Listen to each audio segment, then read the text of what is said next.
चलो सामान तोड़ते हैं, देखिए, ठीक है। जिसने सामान तोड़ते हैं वो तराजू लेके आया। जब तराजू लेके आया, तराजू लेके आने के बाद उस बंदर ने दोनों बिल्लियों की रोटी उस तराजू में डाल दी। किसमें डाल दी? तराजू में डालने के बाद जो समय से पल्ला भारी हुआ, जो पल्ला था वो एक तरफ की तराजू थी वो भारी हो गई और एक तरफ की तराजू कम हो गई थी। अब दोनों बिल्लियां तो पहले ही इस वजह से झगड़ रही थी, इस तरह से झगड़ रही थी कि एक की रोटी ज्यादा है और एक की रोटी कम है। इसलिए झगड़ रही थी वो। बंदर भी बहुत चालाक था। बंदर ने पता है क्या किया? पता है क्या किया?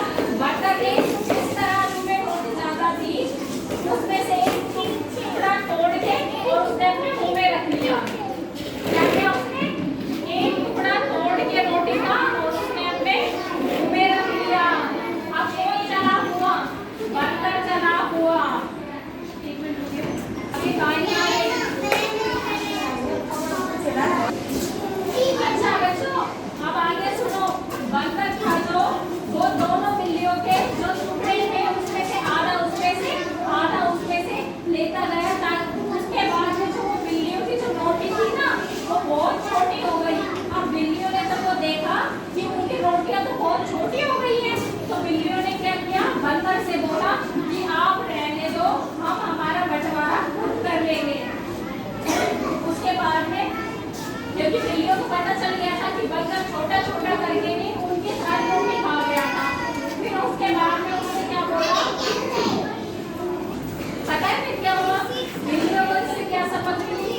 बिल्लियों को पता चला कि हमें अपना काम किसी के सामने नहीं बताना चाहिए, अपना काम स्वयं करना चाहिए।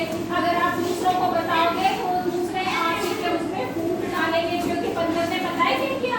बंदर ने ना उनकी रोटियां भी खा ली। उसके बाद में क्या बोला कि मुझे भी तो मेरी मेहनत का फल मिलना चाहिए। बंदर ने पता है क्या किया? दोनों